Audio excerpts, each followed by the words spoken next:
跟大家说一个故事吧。这个故事或许你在某个星空下听爷爷奶奶说过，也或者这就是遥远记忆里你的虽然已经模糊的故事。大风，作者莫言。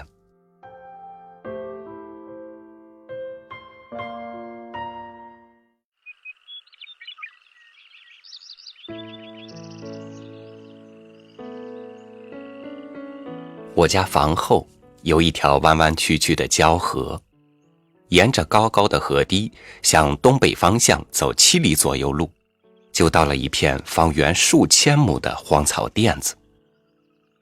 每年夏天，爷爷都去那儿割草。离我们村20里有军队一个马场，每年冬季都收购干青草喂马，价钱视草的质量而定。我爷爷的镰刀磨得快，割草技术高，割下来的草干净，不拖泥带水。晒草时摊得薄，翻得勤，干草都是新鲜的淡绿色，像植物标本一样。爷爷的干草向来卖最高的价钱，我至今还留恋在干草堆里打滚的乐趣。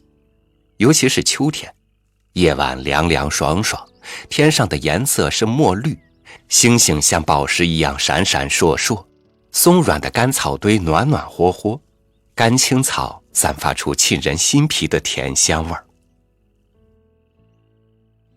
最早跟爷爷去荒草甸子割草，是刚过了7岁生日不久的一天。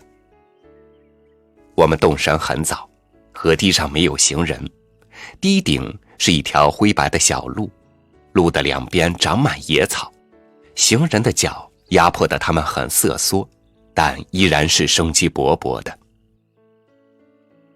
河上有雾，很重，但不均匀，一块白，一块灰，有时像炊烟，有时又像落下来的云朵。看不见河水，河水在雾下无声无息地流淌，见或有泼啦的响声，也许是鱼儿跃出水面吧。爷爷和我都不说话，爷爷的步子轻悄悄的，走得不紧不慢，听不到脚步声。小车轮子沙沙地响，有时候车上没收拾干净的一根草梗会落在辐条之间，草梗轻轻地拨弄着车辐条，发出很细微的噼噼噼噼、叮叮叮叮的响声。我有时把脸朝着前方，看着河堤两边的景致，高粱田、玉米田、谷子田。雾淡了些，仍然高高低低地缠绕着田野和田野里的硬架。丝线流苏般的玉米缨，刀剑般的玉米叶儿，刚绣出的高粱穗儿，很结实的谷子尾巴，都在雾中时隐时现，很远很密，清楚又模糊。河堤上的绿草叶上挂着亮晶晶的露水珠，微微颤抖着对我打着招呼。车子过去，露珠便落下来，河堤上留下更明显的痕迹，草的颜色也加深了。雾越来越淡薄，河水露出了脸儿，是银白色的，仿佛不流动。灰蓝的天空也慢慢的明亮起来，东方渐渐发红，云彩边是粉红色的，太阳从挂满露珠的田野边缘上升起来，一点一点的，先是血一样红，没有光线，不耀眼，云彩也红得像鸡冠子。天变得像水一样，无色透明。后来太阳一下子弹出来，还是没有光线，也不耀眼，很大的椭圆形。这时候能看到它很快地往上爬，爬着爬着，像拉了一下开关似的，万道红光突然射出来，照亮了天，照亮了地，天地间顿时十分辉煌，草叶上的露珠像珍珠一样闪烁着。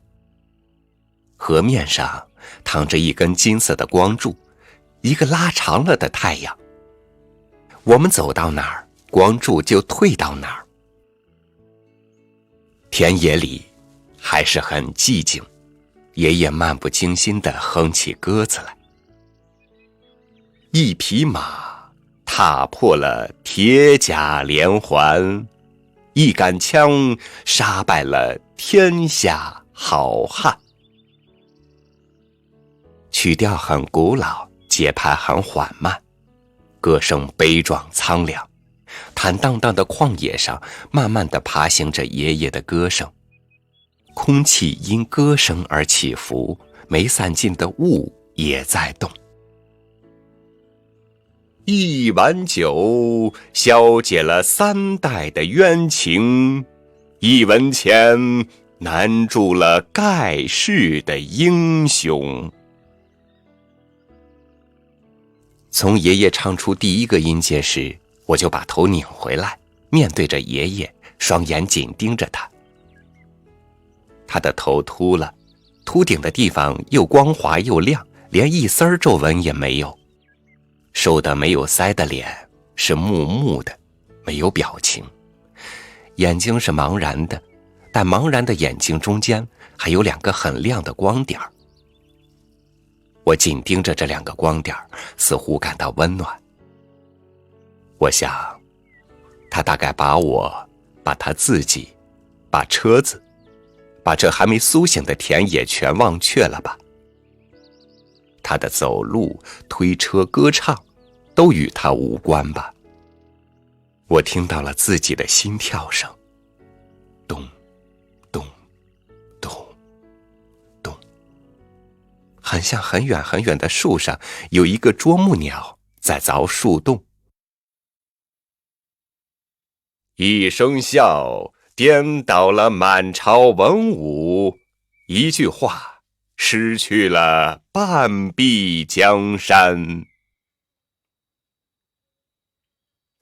爷爷唱的是什么，我不知道，但我从爷爷的歌唱中感受到一种很新奇、很惶惑的情绪，很幸福，又很痛苦。我感到陡然间长大了不少，童年时代就像消逝在这条灰白的镶着野草的河堤上。爷爷用他的手臂推着我的肉体，用他的歌声推着我的灵魂，一直向前走。爷爷，你唱的是什么？我捕捉着爷爷唱出的最后一个尾音，一直等到它变成一种感觉，消失在茵茵绿草叶梢上时，才迷惘地问：瞎唱呗，谁知道它是什么？爷爷说。夜宿的鸟儿从草丛中飞起来，在半空中嘹亮地叫着。田野顷刻变得生机勃勃，10几只百灵在草甸子上空盘旋着鸣转，秃尾巴鹌鹑在草丛中哞哞地呜叫着。爷爷停下车子，说：下来吧。到了吗，爷爷？哦。爷爷把车子推到草地上，竖起来，脱下褂子蒙在车轱辘上，带着我向草甸子深处走去。爷爷带着我去找老茅草，老茅草含水少，干得快，牲口也爱吃。爷爷提着一把大镰刀，我提着一柄小镰刀，在一片茅草前蹲下来。看我怎么割。爷爷示范给我看，他并不认真教我，比划了几下子就低头割他的草去了。他割草的姿势很美，动作富有节奏。我试着割了几下，很累，厌烦了，扔下镰刀，追鸟捉蚂蚱去了。草甸子里蚂蚱很多，我割草没成绩，捉蚂蚱很有成绩。中午，爷点了一把火，把干粮烤了烤，又烧熟了我捉的蚂蚱，蚂蚱满肚子籽儿，好香。迷蒙中感到爷爷在推我，睁眼爬起来一看，已是半下午了。吃过蚂蚱后，爷爷支起一个凉棚让我钻进去，我睡了一大觉。草垫子里夹杂着野花香气的热风吹得我满身是汗。爷爷已经把草捆成4大捆，全背到河堤上，小车也推上了河堤。星儿，快起来，天不好，得快点回。爷爷对我说。不知何时，在我睡梦中，茶色的天上布满了大块的黑云，太阳已挂到西半边，光线是橘红色，很短，好像射不到草垫子就没劲儿了。要下雨吗，爷爷？灰云逐雨，黑云逐风。我帮着爷爷把草装上车，小车像座小山包一样。爷爷在车前横木上拴了一根绳子，说：小驹，该伸伸你的懒筋了，拉车。爷爷弯腰上攀，把车子扶起来。我抻紧了拉绳，小车晃晃悠悠地前进了。河堤很高，坡也陡，我有点头晕。爷爷，你可要推好，别咕噜到河里去。使劲拉吧，爷爷推了一辈子车，还没有翻过一回呢。我相信爷爷说的是实话，爷爷的腿好，村里的人都叫他蹦蹦。大堤弯弯曲曲，像条大蛇躺在地上，我们踩着蛇背走。这时是绿色的光线照耀着我，我低头看着自己的膝盖，也可以看到自己的肚脐。我偶尔回过头，从草捆缝隙里望望爷爷。爷爷眼泪汪汪地盯着我，我赶紧回头，下使劲拉车。走出篱笆路，黑云把太阳完全遮住了，天地之间没有了界限，一切都发不出声，各种鸟贴着草梢飞，但不敢叫唤。我突然感到一种莫名的恐惧，回头看爷爷，爷爷的脸还是木木的，一点表情也没有。河堤下的庄稼叶子忽然动起来了，但没有声音，河里也有平滑的波浪涌起，同样没有声音。很高很远的地方，似乎传来了世上没有的声音，跟着这声音而来的是天地之间变成紫色，还有扑鼻的干草气息，野蒿子的苦味和野菊花悠悠的香气。我回头看爷爷，爷爷还是木木的，一点表情也没有。我的小心儿缩得很紧，不敢说话，静静地等待着。一只长长的蚂蚱蹦到我的肚皮上，2只5色的复眼仇视地瞪着我，一只拳头大的野兔在地下的谷子地里出没着。爷爷！我惊叫一声。在我们的前方出现了一个黑色的顶天立地的圆柱，圆柱飞速旋转着向我们逼过来，紧接着传来沉闷如雷鸣的呼噜声。爷爷，那是什么？风。爷爷淡淡地说：使劲拉车吧，孩子。说着他弯下了腰。我身体前倾，双脚蹬地，把细绳拽得紧紧的。我们钻进了风里。我听不到什么声音，只感到有2个大巴掌在使劲扇着耳门子，耳膜嗡嗡地响。风拖着我的肚子，像要把我扔出去。低下的庄稼像接到命令的士兵，一起倒伏下去。河里的水飞起来，红翅膀的鲤鱼像一道道闪电在空中飘。爷爷！我拼命地喊着，喊出的声音连我自己都没听到。肩头的绳子还是紧紧地绷着，这使我意识到爷爷的存在。爷爷在，我就不怕。我把身体尽量伏下去，一只胳膊低下去，连接着胳膊的手死死抓住路边草墩。我觉得自己没有体重，只要一松手就会化成风消失掉。爷爷让我拉车，本来是象征性的事儿，那根拉车绳很细，它一下子崩断了，我扑倒在地上，风把我推得翻筋斗，翻到河堤半腰上，我伸出双手抓住草墩，把自己固定住了。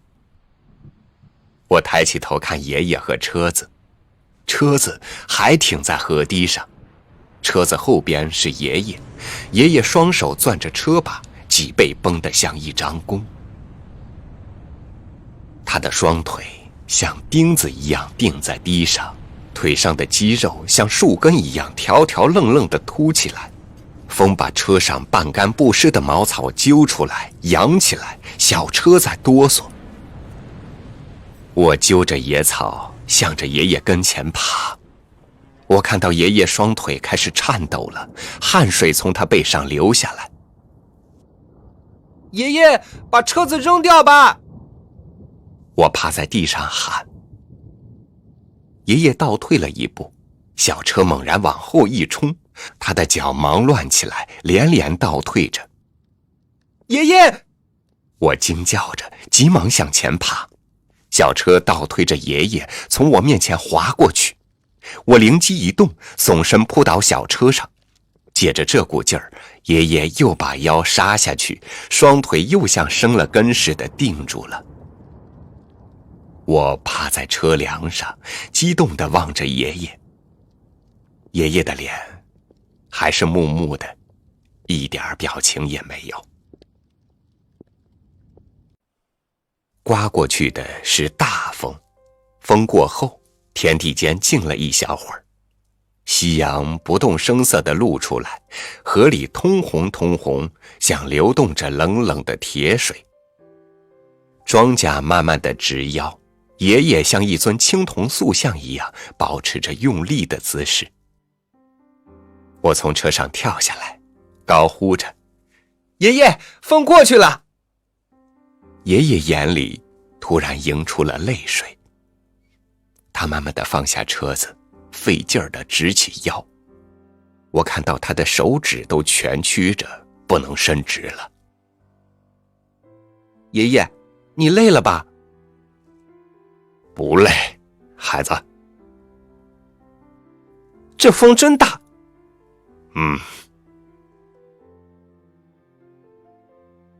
风把我们车上的草全卷走了，不，还有一棵草夹在车梁的笋缝里。我把那棵草举着给爷爷看，一根普通的老茅草，也不知是红色还是绿色。爷爷，就剩下一棵草了。我有点懊丧地说。天黑了，走吧。爷爷说着，弯腰推起了小车。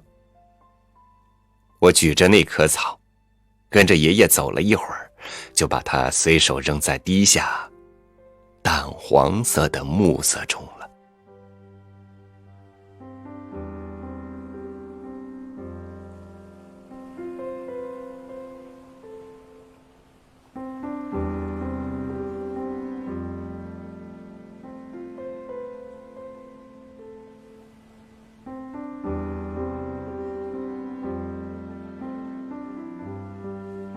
每一次追求，我们都拼尽全力，每一次结果也不能都尽如人意。风来，我们不屈；风去，即使只留下一根稻草，我们也不恼。生活里尽是意外，在磨难里练就一颗看淡得失的心，或许就是很多人从容练达的秘密。